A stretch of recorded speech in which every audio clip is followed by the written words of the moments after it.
Abre tua Bíblia em Filipenses 4. Eu vou falar sobre alegria. A gente vai conversar sobre alegria e eu falei para o pastor Ed e para a pastora Kristen. Essa pregação vai ser mais um testemunho do que uma pregação em si, mas a gente vai aprender juntos, vamos ouvir o Senhor juntos. E Filipenses 4 sempre foi uma passagem que falou muito comigo. Antes de casar, eu lembro que em 2004, 2005, eu fui para uma igreja lá em João Pessoa, uma cidade do nordeste do Brasil, e eu participei de um estudo sobre Filipenses. E sabe algumas coisas que nós experimentamos no culto ou em uma pregação que marca a vida de você? E você não consegue esquecer nunca? Era aquele estudo e Filipenses sempre me chamou a atenção, sempre marcou muito a minha vida. Inclusive Filipenses 4, que é o que nós vamos ler agora. E quando eu conheci o Lucas, quem aqui sabe ou lembra o que era Orkut? Mais de 30 anos, né? Ou menos de 30 não vai lembrar. Ou mais de 40. E eu era tão crente que Filipenses 4 e 5 estava... Filipenses 4, 6, não andeis ansiosos com coisa alguma. Estava no meu Orkut. No meu MSN. Lembra do MSN? É, meu Deus do céu. Mais de 40 anos. O meu MSN, eu era tão crente que estava Filipenses 4, 6. Então, Filipenses sempre foi um livro que falou muito comigo. E quando a gente precisou anunciar para a igreja, e tudo foi feito de uma maneira muito por Deus. Nós sabíamos que a verdade precisaria vir. Nada foi feito sem que eu estivesse junto nessa decisão. Foi debaixo de oração, foi debaixo do Senhor, foi debaixo de muito temor e de muito amor pelo corpo de Cristo e pelas vidas. E não sei se vocês sabem, mas teve uma quinta-feira que teve uma assembleia na igreja. Nós anunciamos para a nossa igreja, para o corpo de Cristo. E como é importante a nossa igreja saber antes de qualquer pessoa. Vocês precisavam saber. E naquela assembleia eu fiz um pronunciamento. Depois que o Lucas confessou, oramos por ele. E eu fiz um pronunciamento. E o último versículo que eu li no meu pronunciamento também estava em Filipenses 4. E por isso eu quero dividir com vocês aquilo que o Senhor me ensinou em Filipenses 4. Então, vamos ler juntos. Filipenses 4, do 4 até o 13. Diz o seguinte: alegrai-vos sempre no Senhor. Outra vez digo, alegrai-vos. Ponto. Não é uma pergunta.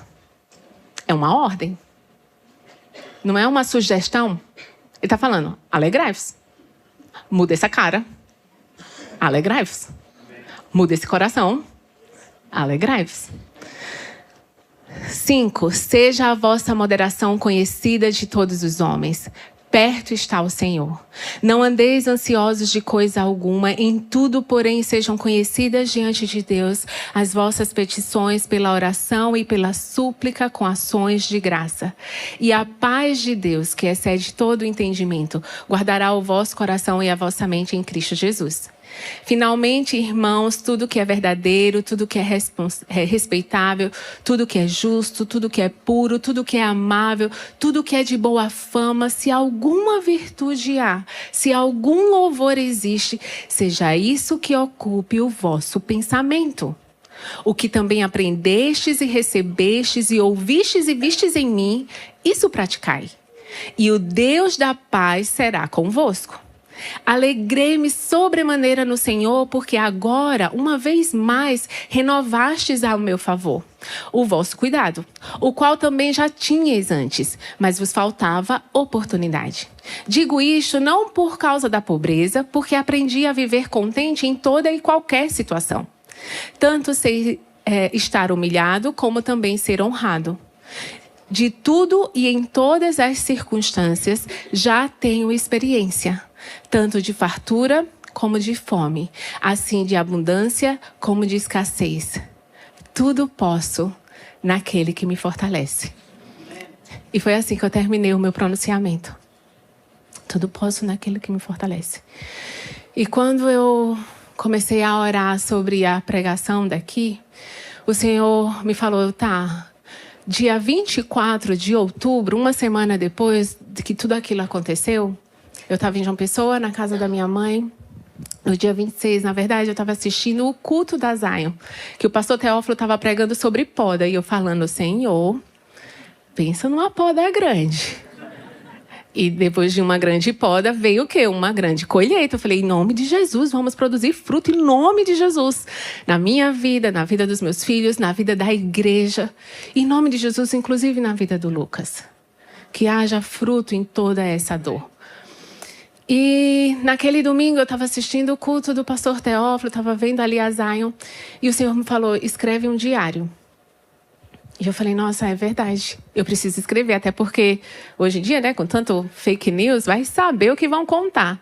Eu falei, eu preciso escrever para os meus netos, para os meus bisnetos, para a próxima geração, entender o que foi que aconteceu na nossa família. E eu comecei a escrever esse diário. E montando a pregação, o Senhor me pediu para eu compartilhar com vocês pequenos trechos do meu diário. Enquanto eu prego, posso? Sim.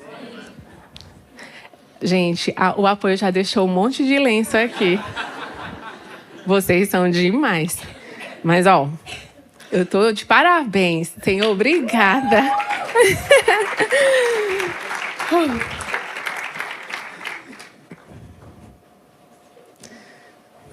6 de novembro de 2025. Ontem, dia 5 de novembro, era para eu estar partindo em uma viagem para comemorar o nosso aniversário de casamento. 19 anos de casados, onde eu achava que vivia um casamento dos sonhos. Tudo era tão lindo, mas no dia 17 de outubro, eu descobri que não era sincero. Mais de 10 anos de traição, meu Deus. Deus não deixaria isso ir adiante, não com tudo que estávamos vivendo. Melhor uma verdade que machuca do que viver uma mentira. O versículo de ontem no aplicativo da Bíblia foi Provérbios 16, 9. O coração do homem traça o seu caminho, mas o Senhor lhe dirige os passos.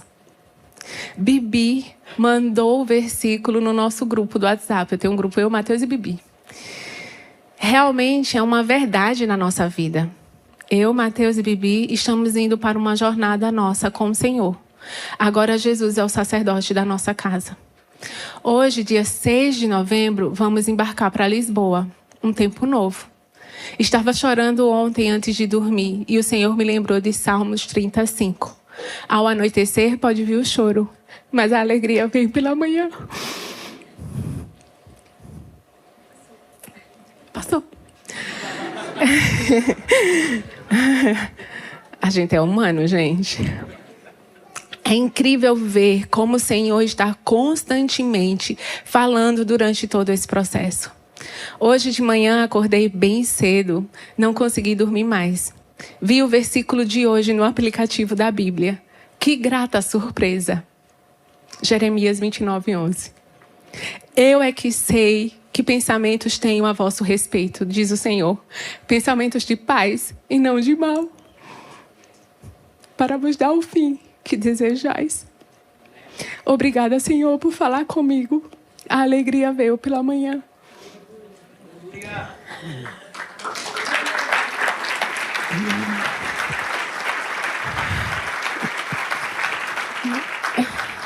A alegria veio pela manhã não como a solução de todos os problemas. A alegria veio pela manhã porque o Senhor se fez presente no meio da tribulação. E o tema da mensagem de hoje é justamente esse. A alegria vem pela manhã. E a gente precisa entender, antes de eu entrar no ponto 1, precisamos entender o que é alegria na Bíblia. Alegria, ela não é só um sentimento. É muito fácil ficarmos alegres com um bom restaurante, um presente. Vamos ficar alegres. Pessoas cristãs e não cristãs, elas vão sentir alegria. Agora, o que é a alegria do cristão? Quando a gente abre em Gálatas 5, 22, que Paulo fala sobre o fruto do Espírito Santo. O fruto do Espírito Santo é o quê? Amor, alegria, paz, bondade, benignidade, fidelidade, mansidão, domínio próprio. São 9 características de um único fruto. Então, a alegria, ela é produzida pelo Espírito Santo. A alegria é algo que vem de dentro para fora. Ela não é de fora para dentro. Ou seja, a alegria não é circunstancial. Ela é essência. A alegria vem de dentro. Por isso que Paulo está falando para a igreja de Filipenses, alegrai-vos. Paulo estava preso. A igreja estava sofrendo com aquela prisão. E Paulo fala, alegrai-vos no Senhor. Porque nós sabemos, nesse mundo vamos ter aflição. Mas precisamos ter bom ânimo, coragem, porque o Senhor venceu o mundo. Por isso que nós podemos nos alegrar nele. A nossa alegria precisa estar nele. Nós precisamos produzir alegria. Quem aqui, assim como eu, derramou muita lágrima em 2025? Levanta a mão. Bem alto. Turma, olha só. Isso aqui é uma igreja unida, não é verdade? Todos nós juntos. Aleluia. Choramos em 2025. Talvez alguns como eu tenham chorado. Até agora. Mas, fala comigo, mas você não é triste. Fala assim, eu não sou triste.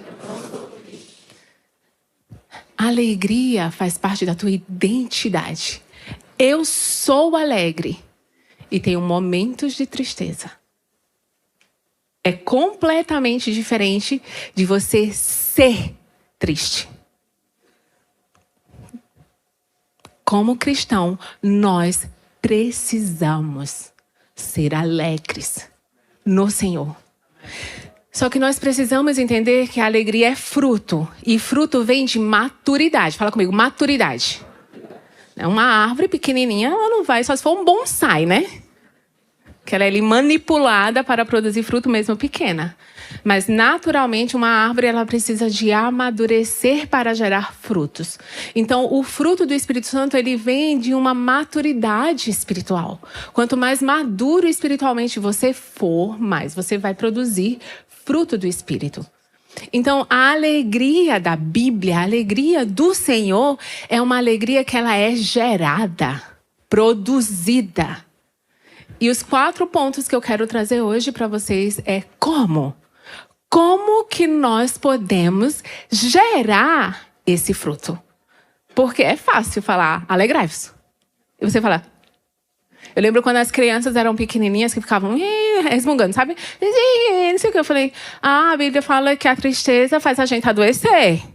Então eu vou dar o remédio da alegria. Aí eu tinha um pouquinho de vinagre com água. Dava uma colherinha para eles. Eu falei, pronto, aí eles...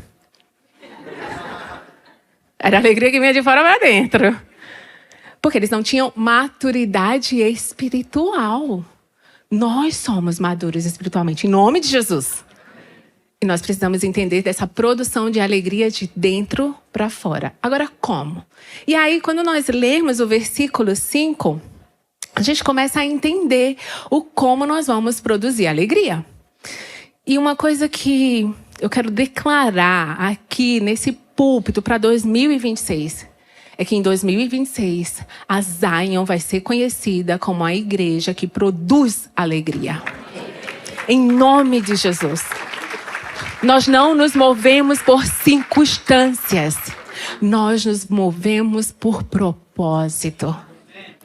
E o nosso propósito está no Senhor. Por isso, nós somos alegres. Fala para a pessoa do celular, chacoalha ela assim e fala assim, você é alegre.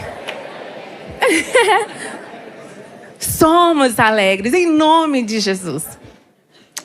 Quando nós lemos aqui Filipenses 4, 5, vocês estão comigo? Filipenses 4, 5 diz, seja a vossa moderação conhecida de todos os homens, perto está o Senhor. Precisamos entender que Paulo estava falando para a igreja de Filipenses, Paulo estava preso, a igreja estava triste, e ele fala, olha... seja a vossa moderação. Tem versões que falam amabilidade. Mas a palavra original para moderação é equilíbrio, ser dócil. O que significa isso? No momento de dor, no momento de tribulação, no momento de vendaval na sua vida, Você não vai pegar seu Instagram e sair postando, porque fulano fez isso, não sei o que, não. Você não vai se descabelar na frente de todo mundo. Você tem maturidade espiritual. Seja a vossa moderação. Equilíbrio conhecido diante de todos os homens. Paulo está falando, igreja, vocês não vão se desesperar. Por quê? Perto está o Senhor. O Senhor está perto de mim, o Senhor está perto de você. Não tem necessidade. Tem vontade? Ah, tem, né? Vontade a gente tem de gritar, de xingar, de se descabelar. Mas você não foi chamado para viver a sua vontade. Você não faz tudo o que você tem vontade, não é verdade? Nós vamos submeter a nossa vontade ao Senhor. E Paulo fala, todos os homens, ou seja, cristão ou não, eles precisam conhecer a tua moderação. E quando eu fiquei sabendo, naquela sexta-feira, dia 17 de outubro, veio o versículo de Tiago 1,19. Portanto, sejamos prontos para ouvir, tardios para falar e tardios para irar. Esse versículo, ele gera moderação na nossa vida. Porque você pode até ter vontade de falar, mas você vai segurar. Você pode até começar a sentir raiva, mas você vai se controlar. Quando as crianças estavam em casa, elas eram pequenininhos, eu imprimi uma corujinha com esse versículo, Tiago 1,19, e eu chamei a coruja de Tiago. Então, quando eles começavam, eu falei, epa, vai lá pro quarto e conversa com Tiago. Seja pronto para ouvir, tardio para falar e tardio para irar. E naquela sexta-feira era como se eu já estivesse falando para mim. Opa! Vai conversar com o Tiago. Não, ele não falou isso, mas eu sabia que era importante ser pronta para ouvir, tardia para falar e tardia para irar. Porque perto está o Senhor. Não sei quantos aqui já passaram por uma tribulação, por um vendaval, por uma dor. É difícil você perceber que o Senhor está perto. Por isso eu quero que você abra agora em Mateus. Abre comigo. Mateus 8, 23 a 26. E nós vamos ver aqui os discípulos no meio de uma tempestade.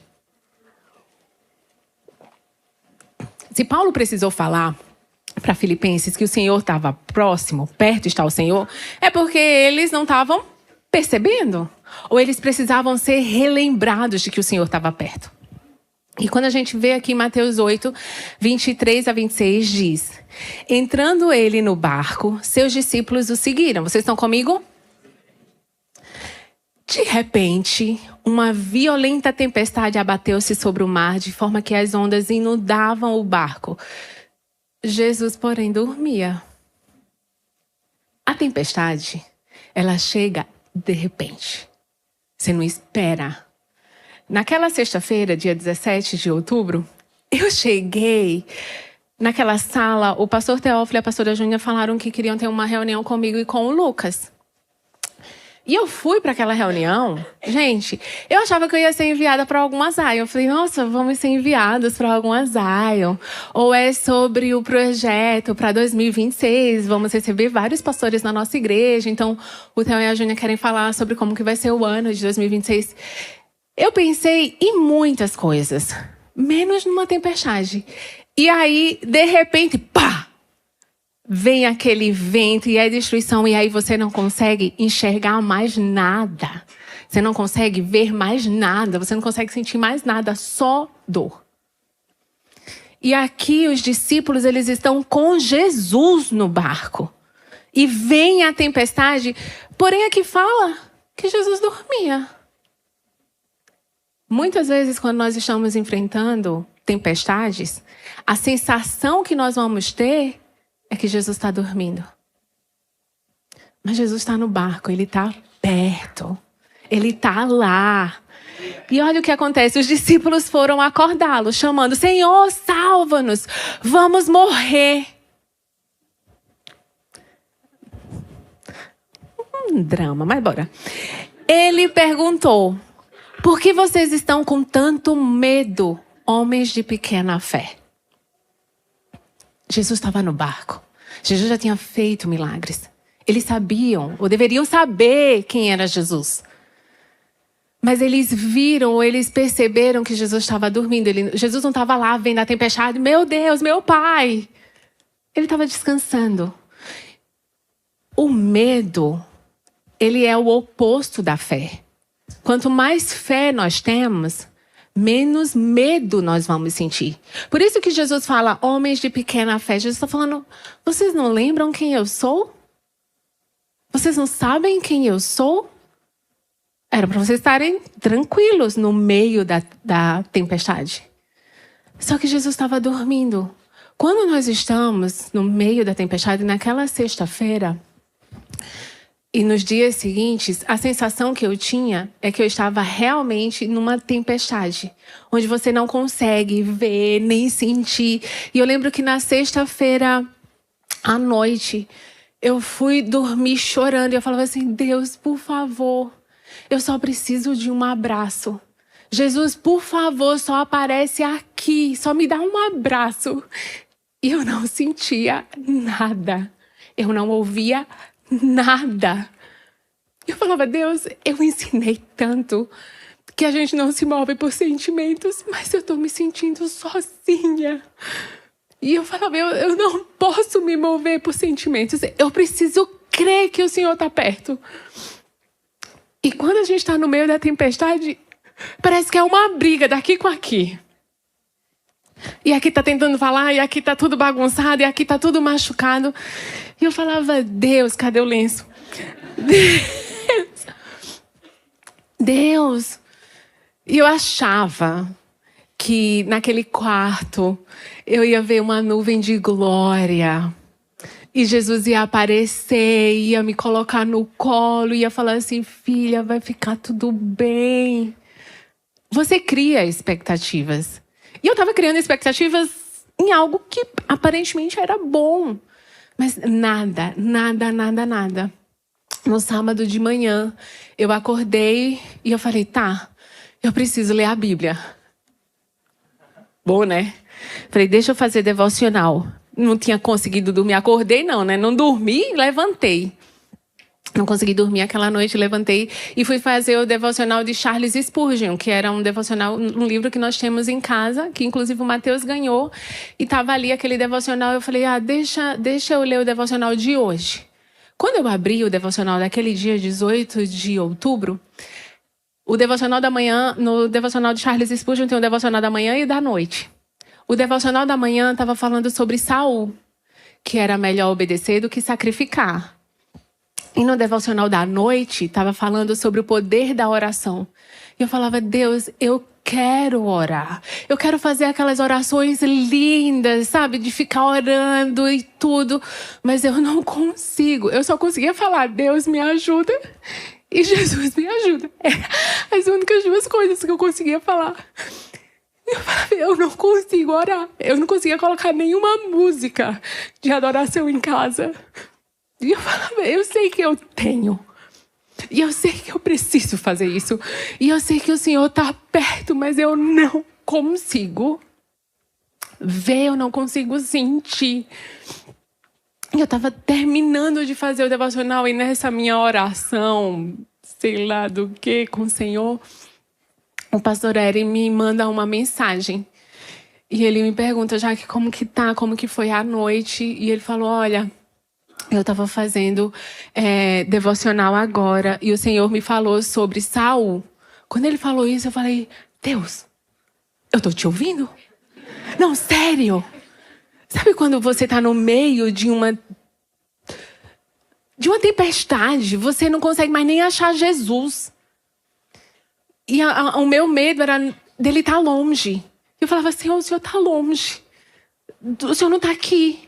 E quando o pastor Eri falou sobre Saul naquela hora, e ele continuou falando, e foi muito poderoso, mas eu só conseguia me alegrar em saber que Deus estava perto, mesmo chorando.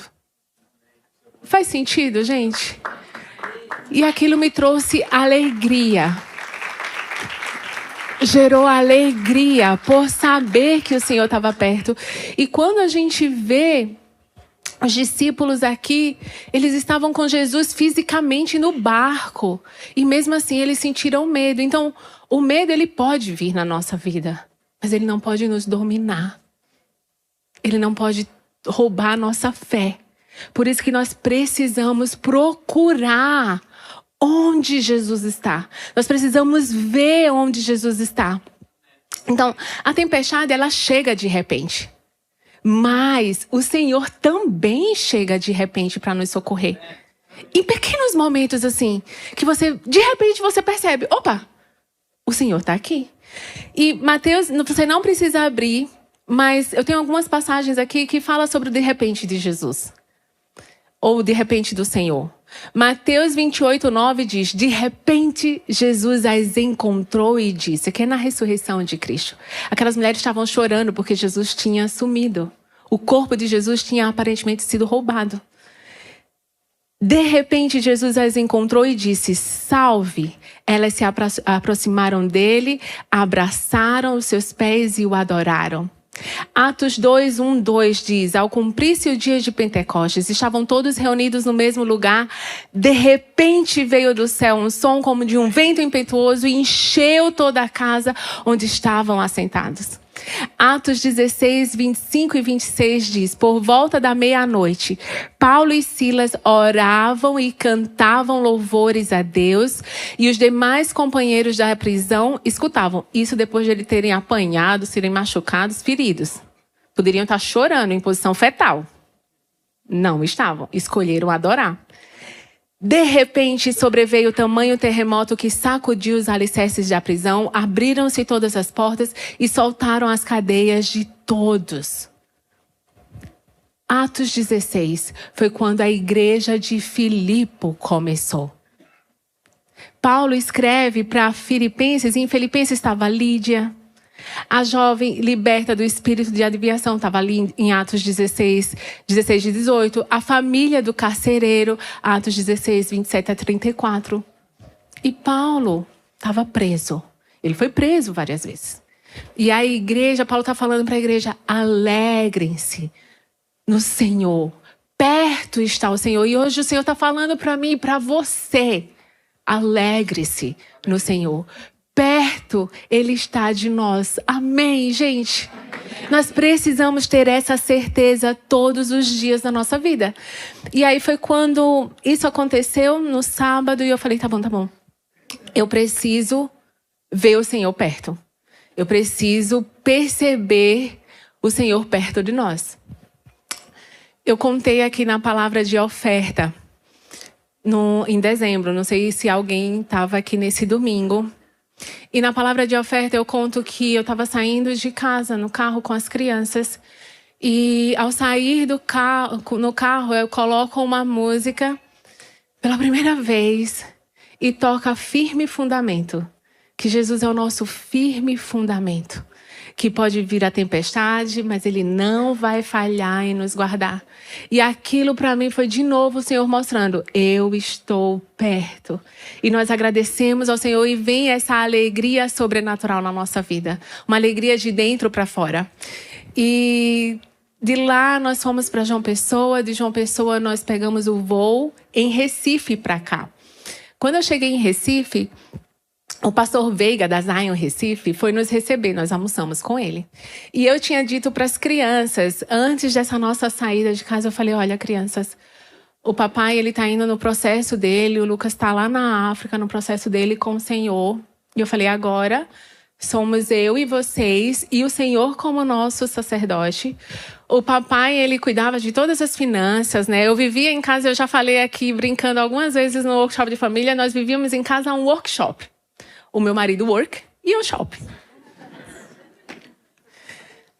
Muito bom. Mulheres recebam. Em nome de Jesus. Só que assim, eu não me preocupava em como pagar as contas, enfim, não tava. O Lucas gostava de fazer isso e estava tudo bem. E eu falei, agora não, agora é a mamãe, o Senhor é o nosso provedor, a Zion tem cuidado de nós assim de uma maneira tão maravilhosa, que eu me sinto tão honrada e tão amada, tão cuidada por eles todos. E eu falei, mas nós precisamos nos organizar. E eu falei para as crianças assim, ó, nós vamos juntar dinheiro para 2 coisas. O Mateus completa 18 anos em abril. Eu falei, Teu, nós vamos juntar dinheiro para a carteira de motorista e nós vamos juntar dinheiro para comprar a nossa casa. Bem igual, né?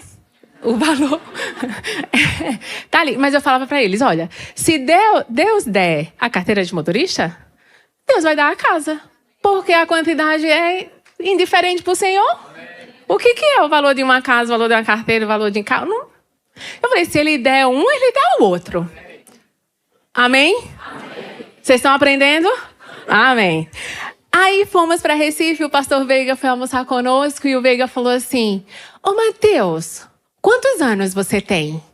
Aí o Mateus, tio, eu tenho 17. Ele, quanto que você faz 18? Aí o Mateus fala, eu faço 18 em abril. Ele, o tio vai te dar a tua carteira de motorista. O Veiga agora tá devendo, tá todo mundo sabendo. E naquela hora, assim, eu falei, nossa, obrigada, tal. Quando voltamos pro hotel com as crianças, eu falei para as crianças, eu falei, olha só, olha como Deus, ele é perfeito. E ele ouve até as nossas pequenas conversas. O Senhor já é o sacerdote da nossa casa, ele já providenciou a carteira de motorista. Agora estamos esperando a casa. Pronto.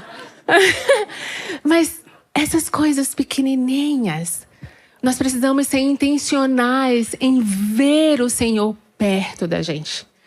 Porque Ele está perto. Então, o primeiro ponto é justamente isso. Nós precisamos lembrar que Jesus está perto. O Senhor está perto. Quando nós lembramos disso, nós começamos a produzir alegria. Isso começa a gerar paz. Então, a alegria, ela enfraquece quando o foco está nas circunstâncias. E a alegria se fortalece quando lembramos que Cristo está perto. Então, repete comigo assim, o Senhor está perto. Às vezes a gente precisa falar pra gente, né? Tipo, o Senhor está perto, o Senhor está perto, o Senhor está perto. Vários momentos da minha vida eu ficava, o Senhor está perto, o Senhor está perto. Eu não estou sentindo, mas eu sei que o Senhor está. Agora vamos para o versículo 6, entender um outro ponto importante de como gerar alegria. Versículo 6 diz, não andeis ansiosos de coisa alguma. Em tudo, porém, sejam conhecidas diante de Deus as vossas petições, pela oração e pela súplica, com ações de graças. E a paz de Deus, que excede todo o entendimento, guardará o vosso coração e a vossa mente em Cristo Jesus. Paulo, ele não fala aqui para parar de ser ansioso. Ou para parar de ser ansioso, não. Para parar a ansiedade. Não seja ansioso. Ele não fala isso. Ele fala, não andeis ansioso. E não só Paulo fala isso, mas Jesus também nos ensina a não andarmos ansiosos. Então, abre tua Bíblia agora em Mateus 6, 25 a 34. E aqui, Mateus 6, Jesus ele vai nos ensinar do porquê nós não precisamos e nós não devemos andar ansiosos e para onde nós temos a solução para a ansiedade. Mateus 6, 25 a 34. Por isso vos digo, não andeis ansiosos pela vossa vida, quanto ao que haveis de comer ou beber, nem pelo vosso corpo, quanto ao que haveis de vestir. Não é a vida mais importante que o alimento? E o corpo mais importante que as vestes? Até aqui. Jesus, ele fala, não andeis ansiosos também. Então, você pode até ter ansiedade, mas você não é uma pessoa ansiosa. Em nome de Jesus. Como eu falei antes, eu posso ter momentos de tristeza, mas eu não sou triste. É a mesma coisa que o Senhor está falando aqui. Não andes, não carregue a identidade de ansiedade com você. E quando a gente continua lendo Mateus 6, Jesus fala, olha para os lírios do campo. Olha para as aves do céu. E eu acho isso lindo demais, porque ele não manda olhar para frente. Porque na frente eu encontro meus amiguinhos. Aí eu comparo. Aí eu falo, ai Senhor, essa pessoa nem buscava tanto o Senhor e tem tudo isso. Eu morro de buscar e não tenho. Sabe assim, eu Ele não manda você olhar para frente. Ele manda você olhar para o lírio do campo. Por quê? Você veio do pó da terra. Ele te fez. Ele manda você olhar para as aves do céu. Quem está no céu? O nosso Deus Todo-Poderoso. E ele fala, olha para quem te fez. Olha para aquele que está assentado no alto e sublime trono, que é dono de todo o ouro e de toda a prata. Quando você alinha os teus olhos, a ansiedade começa a diminuir, porque você começa a perder o controle. Ansiedade nada mais é do que você querer controlar algo que você não consegue. É tentar resolver um problema que você não consegue. É imaginar como vai ser uma reunião que você não sabe. É tentar resolver a vida do outro, que você não tem capacidade nem de contar, manter os cabelos na sua cabeça, não é verdade? Você não consegue nada. Você não consegue controlar nem o seu corpo. Então nós precisamos entregar a nossa ansiedade ao Senhor. Entregar o nosso controle ao Senhor. E isso vai diminuindo a nossa ansiedade. E quando nós lemos em Filipenses 4, 6, Paulo fala, não andeis ansiosos, porém você tem que fazer o quê? Apresente ao Senhor as suas petições, as suas orações, com petições e súplicas. Agora tem um segredo, dando graças a Deus, tá? E ações de graças, não tá na Bíblia de vocês? O que significa isso? Tá bom, Senhor, eu vou trocar a minha ansiedade por gratidão. Eu preciso encontrar motivos de gratidão no meio da minha petição. E quando nós estamos passando por uma tempestade, a tendência é os nossos olhos olharem para o que a tempestade está destruindo. Mas nós precisamos olhar para aquilo que o Senhor está protegendo. Na tempestade, a tendência é a gente olhar para o que está sendo destruído. Mas precisamos enxergar o que o Senhor está mantendo. O que o Senhor está protegendo. O que o Senhor está guardando. O que o Senhor está construindo. E quando nós conseguimos enxergar isso, isso gera gratidão no nosso coração. E isso vai trazer o que Paulo chama da paz que excede todo o entendimento. Você conhece alguém que tem paz e é triste?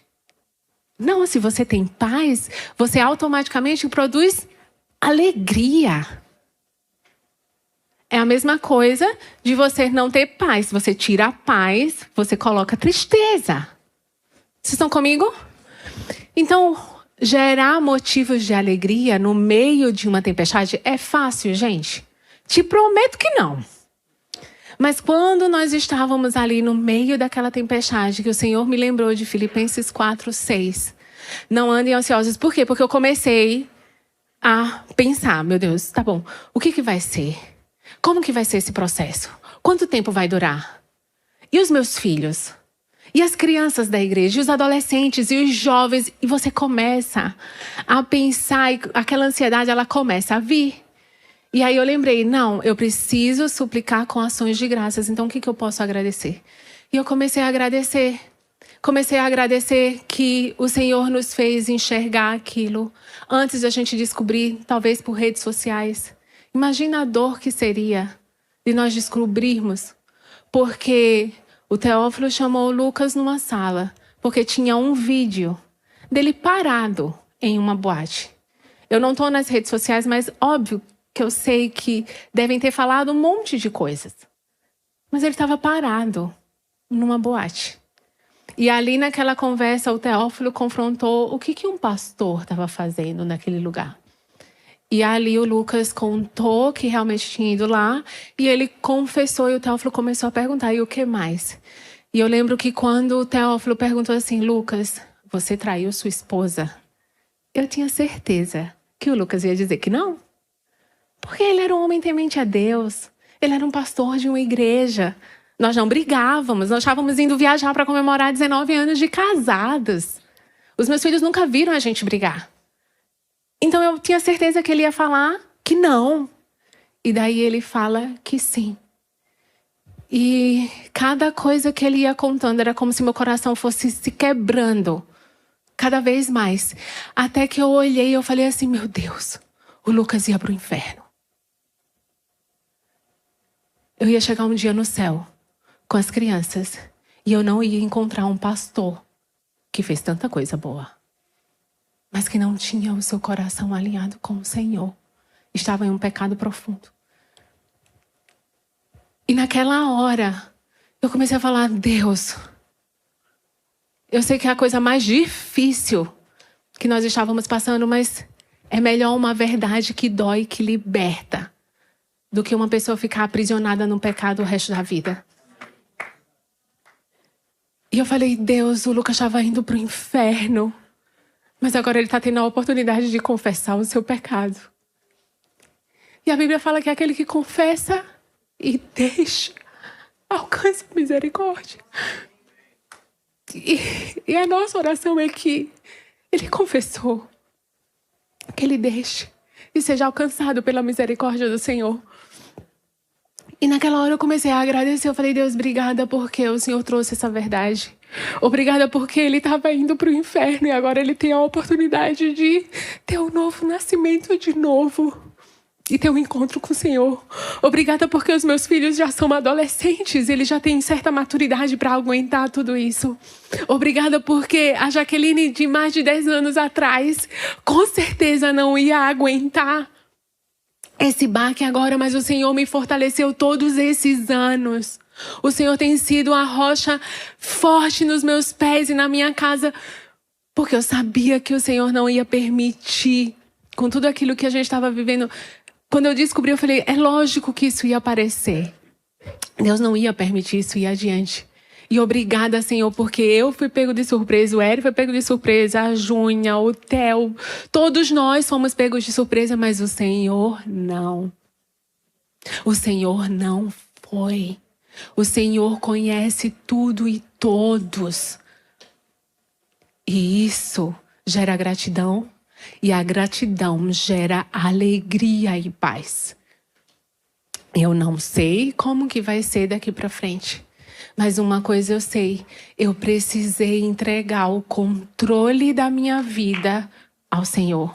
E deixar com que o Senhor guiasse todas as coisas e se tornasse hoje o sacerdote da nossa casa. Quando nós expulsamos a ansiedade, nós trazemos e entregamos o controle ao Senhor. Então, eu tenho uma história. Peraí. Quando eu cheguei em João Pessoa, antes de partir para o próximo ponto, eu quero falar sobre controle. Quando eu cheguei em João Pessoa, eu estava nesse lugar, obviamente ansiosa, com tudo que estava acontecendo, sem saber. Eu tinha saído da minha casa rápido, porque eu falei, Theo, a gente vai anunciar na sexta-feira de manhã. Eu só queria uma coisa, eu não queria estar em São Paulo quando saísse esse anúncio. Ele falou, concordo com você. E aí fomos para João Pessoa, ficar na casa da minha mãe. Cheguei lá dia 24 de outubro, no dia do aniversário da minha mãe. E ela me acolheu com muito amor. Choramos juntos. E eu falei, mãe, Deus está no controle de todas as coisas. E ela sabe também. E ela falou, filha, eu conheço uma fisioterapeuta aqui em João Pessoa que ela faz umas massagens muito boas. Você precisa ir lá. Eu falei, mãe, eu já passei por tanta coisa, não sei se eu tô querendo passar por uma massagem agora.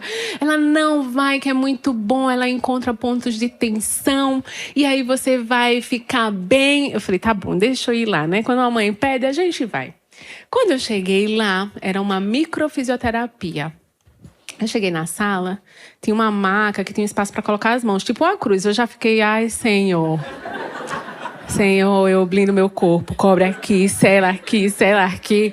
E eu falei, Jesus, o que é isso? Aí ela, deitei aqui, prazer, sou fulaninha, tal, olha. Ela pegou um livro que ela ia folheando e fazendo. Eu falei, meu Deus do céu. Aí ela falou, eu vou apertar alguns pontos aqui.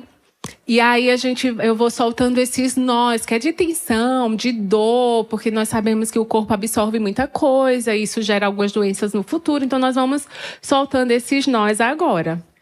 falei, nó de tensão eu conheço, né? E daí ela apertou bem aqui no meu coração. Quando ela apertou, deu uma dor. Aí eu falei, ai. Aí ela falou assim, nossa, alguém nessa última semana morreu? Você perdeu alguém? Você tá passando por um luto? Aí eu falei, faz sentido. Vejo que és profeta. Eu falei, você fez o curso de sobrenatural, né? Aí eu falei, olha, não foi um luto em si, mas eu vou contar pra você, né? Eu contei, falei, olha, meu marido confessou adultério, nós estamos indo para processos diferentes. Tem uma dor, obviamente, porque o homem que eu achava que existia, ele morreu. Então, acho que é isso que morreu, né? Em nome de Jesus, vai ressuscitar um novo homem. E eu falei... E ela falou, nossa, então... Entendi. Então, deixa eu liberar alguns outros pontos. E daí, ela começou a apertar aqui meu queixo. Ela apertava com força. E ela, não tá doendo? Eu falei, não tá doendo. Ela, não tá doendo? Aí eu falei, não. Ela, não, mas você tem certeza que não tá doendo? Eu falei, moça, vai doer agora, tanto que você tá apertando. E eu falei, não. Ela falou assim, que interessante. Aqui é o ponto da raiva. Ela parou pra mim e falou, você não tem raiva do seu marido? E eu falei, pois pode acreditar que não? Poderia? Deveria? Talvez. Mas eu não sentia raiva, eu sentia tristeza. Que é diferente. Eu falei, eu não tenho raiva dele, eu estou triste, muito triste. E ela falou, então vamos ver os teus pontos da infância. Aí eu falei, eita. Aí ela foi para os pés e apertou. Não tá doendo? Eu falei, não tá doendo. E ela falou, nossa, você é a primeira pessoa que eu conheço que teve uma infância perfeita. Aí eu falei, não mesmo. Não. E naquela hora, lembra que o Senhor está perto? Lembra que nós não podemos ter o controle das nossas vidas? Naquela hora, o Espírito Santo falou comigo, eu curei a tua infância, eu vou curar essa dor.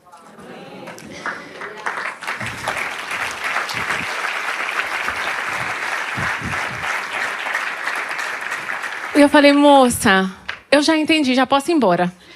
Já valeu o dinheiro que eu paguei aqui, tá ótimo. Eu falei, eu já entendi. O Senhor curou a minha infância. Eu tive uma infância, não foi tão fácil. Meu pai não era cristão, teve muitas outras dores. Não foi fácil. Mas se você não está encontrando nenhuma dor da infância, se você está me dizendo que a minha infância foi perfeita, é porque Deus realmente curou todas as minhas dores da infância. E se Deus curou as dores da infância, Deus vai curar as dores do presente agora. E não vai ficar nenhum resquício de dor. E ali eu entendi, Senhor, eu não posso ter controle, não adianta andar ansiosa, porque o Senhor tem o teu processo no teu tempo. E o Senhor vai fazer. E aí minha mãe falou, não quer mandar Mateus Bill? Eu falei, não precisa mais não. Porque o Senhor curou a minha infância, vai curar a dor deles, vai curar a minha. E isso requer fé. Até aquele dia, eu não sabia. Eu sabia que a minha infância tinha sido curada, mas ninguém nunca tinha me dito que eu tinha uma infância perfeita. Mas Deus, Ele é tão bom que Ele faz com que todas as coisas cooperem para o bem daqueles que amam a Deus e vivem segundo o seu propósito. Então, com Filipenses 4:6, a gente começa a aprender que eu não posso controlar. Fala comigo assim, eu entrego e não controlo. Fala de novo, eu entrego e não controlo. Eu entrego e não controlo. De novo, porque eu sei que isso é uma verdade para muitos daqui. Fala assim, eu entrego e não controlo. Sim, Senhor, que nós possamos realmente te entregar as nossas vidas, as nossas situações, que nós possamos realmente entregar ao Senhor e abrir mão do controle. Porque o Senhor é bom e o Senhor cuida das nossas vidas. Em nome de Jesus. Amém. Versículo 8, vamos entender mais um ponto de como gerar alegria. Concorda comigo que quando nós entregamos e não controlamos, isso gera alegria? Com certeza, porque você perde a responsabilidade de fazer com que tudo aconteça na hora certa. Eu sei como que vai ser o fim desse processo, meu, da minha família, eu não sei. O que eu sei é o que agora nós temos. E Jesus falou lá em Mateus 6, lá no finalzinho, buscai, pois, em primeiro lugar, o meu reino, não é isso? E aí ele fala, a minha justiça e todas as outras coisas vos serão acrescentadas. E ali ele termina, basta cada dia o seu mal. Isso é uma arma contra a ansiedade. Calma, baixa cada dia seu mal. E a Bíblia fala, quando você entrega isso com orações e graça, a paz de Deus, que excede todo o entendimento, guarda o nosso coração e a nossa mente. E aí eu venho para o versículo 8. Finalmente, irmãos, tudo que for verdadeiro, tudo que for nobre, tudo que for correto, tudo que for puro, tudo que for amável, tudo que for de boa fama, se houver algo de excelência ou digno de louvor, pensem nessas coisas. Precisamos ter cuidado com 3 vozes que falam conosco. A nossa voz, a voz do Senhor e a voz de Satanás. Mas nesse meu processo, sabe qual foi a pior voz? A voz do Senhor é sempre ótima. Mas a nossa voz, a voz da Jaqueline, ela pode te sabotar. A tua própria voz, ela pode te roubar a paz. Por isso que nós precisamos cuidar da mente. Quando vemos Filipenses 4, o Senhor está alinhando os nossos olhos, encontrando Ele, alinhando o nosso coração, tirando toda a ansiedade. E agora Ele vai alinhar a nossa mente, alinhando os nossos pensamentos. E eu quero ler para vocês mais um trecho do meu diário. Na terça-feira, depois da reunião do presbitério, eu segui para uma sessão de cura interior. Para vocês entenderem, na sexta nós descobrimos, né, no sábado e no domingo, estivemos em oração, eu com o pastor Theo, a pastora Júnia, entendendo como que nós íamos fazer tudo isso. Na terça-feira foi a reunião com o presbitério da Zion, para contar para eles. O Lucas confessar, na quinta-feira ele ia confessar para toda a igreja. Depois da reunião do presbitério, eu segui para uma sessão de cura interior. Quem consegue entender que precisava, né? Foi um tempo tão precioso. Fiz todos os desligamentos possíveis. Quando eu cheguei na sessão de cura interior, foi com um casal de pastores maravilhosos. E eu cheguei para ela e falei assim, eu acho que eu tenho um demônio. Não, porque imagina, eu pensei, 10 anos, sei lá, é um monte de ligamento. Eu falei, eu acho que eu tenho um demônio. Ela falou assim, você não tem demônio? Eu falei, mas eu acho que eu tenho. Eu falei, pelo amor de Deus, faz aquelas orações que você repete, que quem tem demônio não consegue repetir. É verdade. Eu falei, faz. Se eu não repetir, expulsa, pelo amor de Deus. Porque eu não quero ter demônio nenhum. E ela assim, já que você não tem demônio... Mas eu estava tão quebrada e tinha tanto medo que eu falava assim, pode ter, eu não consigo dormir, deve ser demônio. Aí ela, tá, eu falei, faz as orações. E eu vou repetindo, eu falei, se eu travar, tossir, engasgar, você expulsa. Eu nem falei isso, mas eu falei, se eu não conseguir falar, você expulsa. E ela, tá bom. E ela fez toda a oração. E ela fez. Eu consegui repetir toda a oração. E eu assim, tensa, gente. Sabe assim? Eu falei, meu Deus, será? Fez a oração todinha. E quando terminou, ela falou, tá vendo? Você não tem demônio. Ela falou assim, mas tem uma coisa que você tem. Você carrega a culpa.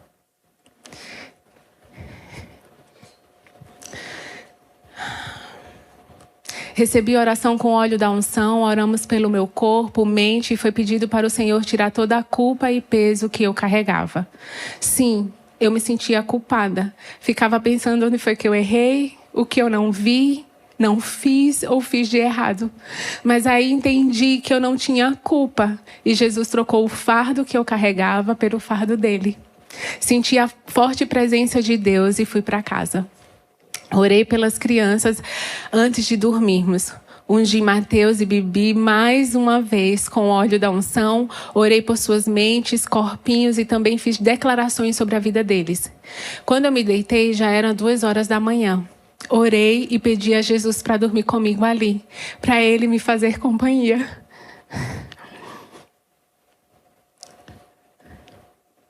Consegui dormir pela primeira vez desde a sexta-feira. Amanheceu o dia e eu estava cheia de paz e uma alegria que não era normal. Havia esperança em meu coração, esperança em um futuro que eu ainda não conhecia. Não era a esperança em uma reconciliação conjugal em si. Era a esperança em um Deus que não foi pego de surpresa. Deus sabia de tudo aquilo, Ele estava ciente de tudo. E aí naquela manhã, eu me lembrei de Lamentações 3:21. Quero trazer à memória aquilo que me dá esperança.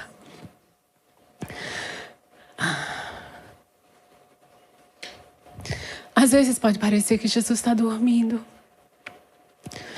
Mas a gente precisa crer que Ele está conosco. Nós precisamos ter fé. E lembrar disso é buscar sempre trazer à nossa memória o que Jesus já fez. Lamentações 3:21 sempre falou tanto comigo. Mas nessa temporada, Ele tem falado muito mais. E naquele dia, depois de eu ter dormido pela primeira vez, eu falei, Deus, o que o Senhor já está fazendo? Me traz à memória aquilo que me dá esperança. Porque o que não dá esperança vem rapidinho.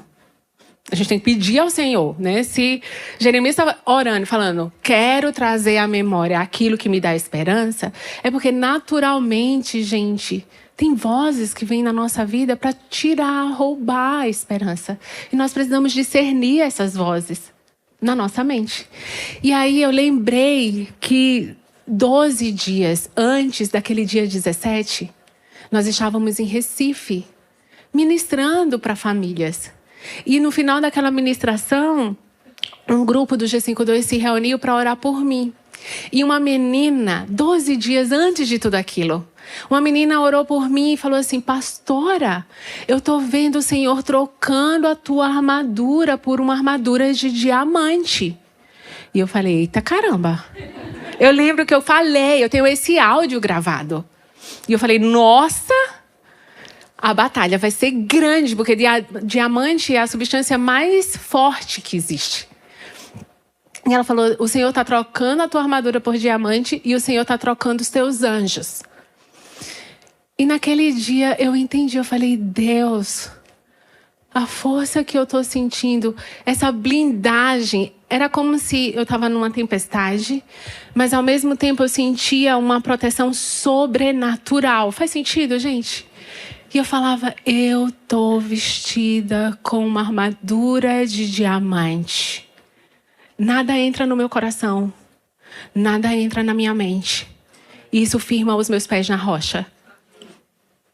E aquilo trouxe esperança para dentro de mim. Nem imaginava. Quando ela falou da armadura de diamante, eu pensei no Descend. Eu falei, nossa, vai ser forte o Descend. E o Senhor assim, tadinha. Né? E quando aquilo aconteceu, aquela palavra de 12 dias antes me fortaleceu, trouxe esperança no meu coração. Então, a gente consegue aprender fácil com essa história. Pequena história. Ou você vai ser eu que precisa da palavra, ou você vai ser alguém que vai liberar uma palavra de vida para outra pessoa. Que vai ser esse sustento no momento de dor. Que vai ser essa voz de esperança que o Espírito Santo vai trazer à memória. Então, como é importante nós buscarmos na nossa memória aquilo que traz esperança. E como é importante nós sermos essa voz que gera esperança nas outras vidas. Que o Espírito Santo vai usar essas palavras para trazer a memória delas e sustentá-las no momento de dificuldade. Então, quando a gente vê aqui o poder dos nossos pensamentos, a gente tem que ter muito cuidado. Então, eu escolhi não ficar pensando no pior. E eu quero deixar uma coisa bem clara aqui. O Lucas, ele nunca foi meu inimigo. E ele nunca vai ser meu inimigo. Eu tenho um inimigo. E ele não vai vencer.